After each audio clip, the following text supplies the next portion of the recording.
giving me the opportunity to say a word or two on this insecurity affair. But it's a very sad thing to listen to the story of what's happening where this insecurity is prevalent. Surely, to see that somebody who had his own home is living almost nowhere, perhaps in the forest, just for fear of his life, is a sad thing. The number one priority of any government is the security of its people.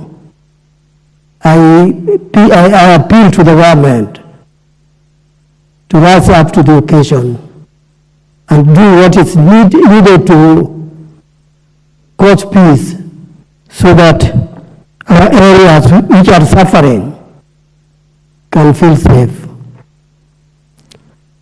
Madam Speaker,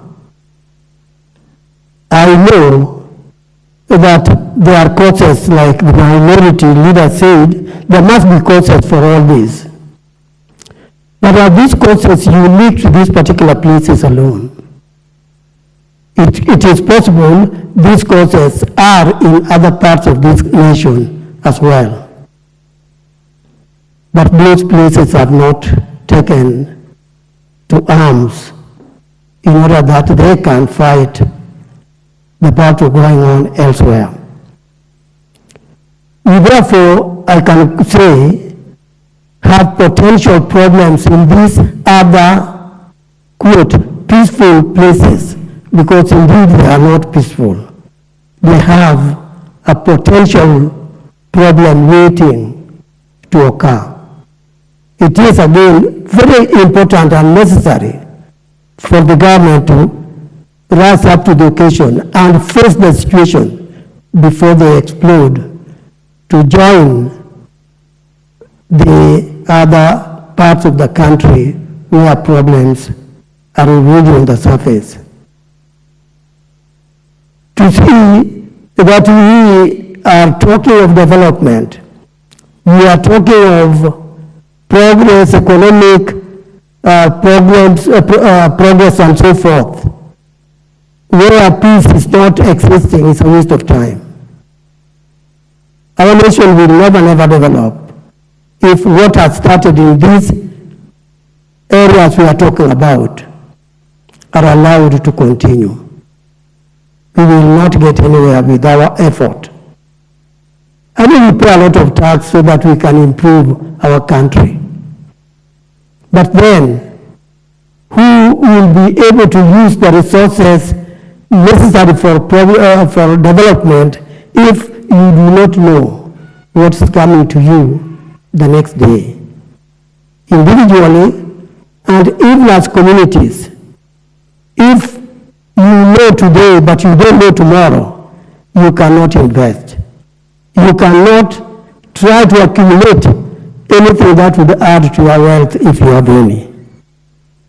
In other words, Madam Speaker, what I'm saying is that the problem we are facing is a serious one, needing a very serious action in order that Kenya can develop and move forward. But if we sleep over the overall peace, pretending that the development upon which we are spending a lot of effort will be fruitful, Madam Speaker, I think we are daydreaming. I beg the government to take action now and not tomorrow. Thank you, Madam. Thank you, County MP Isiolo.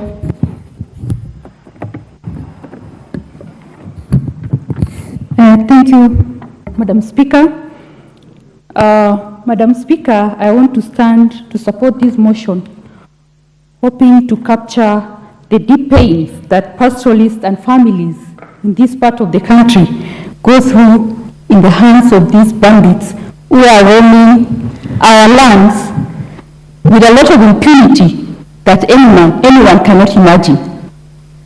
Madam Speaker, while we could survive natural calamities like floods and droughts in this part of the country, it is very hard to stay safe from these bandits because they are all over. They are operating with so much impunity. They can come in, raid, kill, maim, and still get away with it.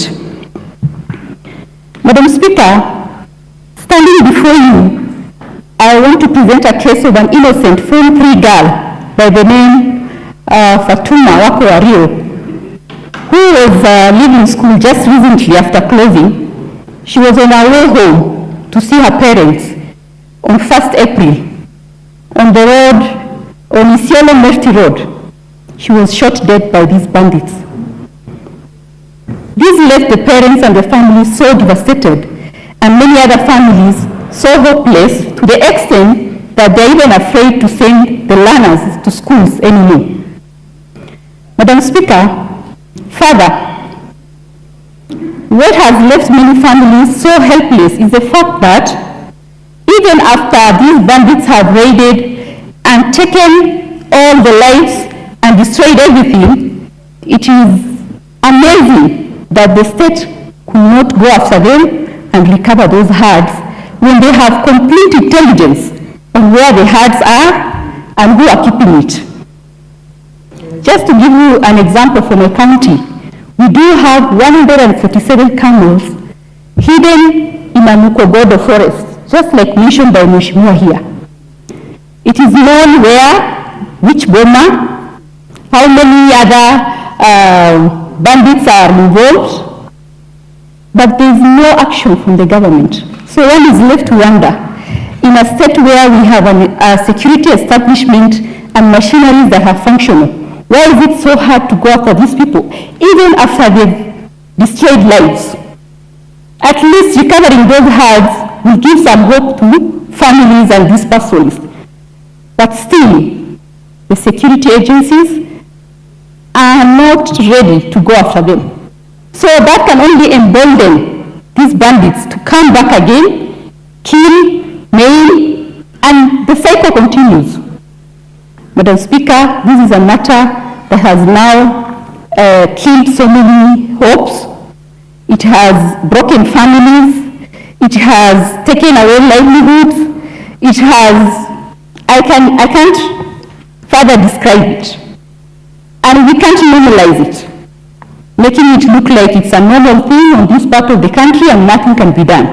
I think as pastoralists, as leaders, we feel that it is enough and it is time we probably relook our way of handling bandits, and if there's need for us to have a conversation on how we could handle it in a different way, then this is the time.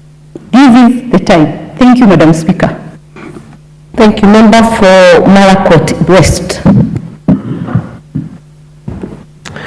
Thank you, Honourable Speaker, for giving me an opportunity to contribute on this very important motion. I wish to thank the Honourable Criy for this motion. Honourable Speaker, as we speak, there are sections in this country, particularly the North Rift, that are under a militia. Honourable Speaker, those are sections of the country that literally there is no government.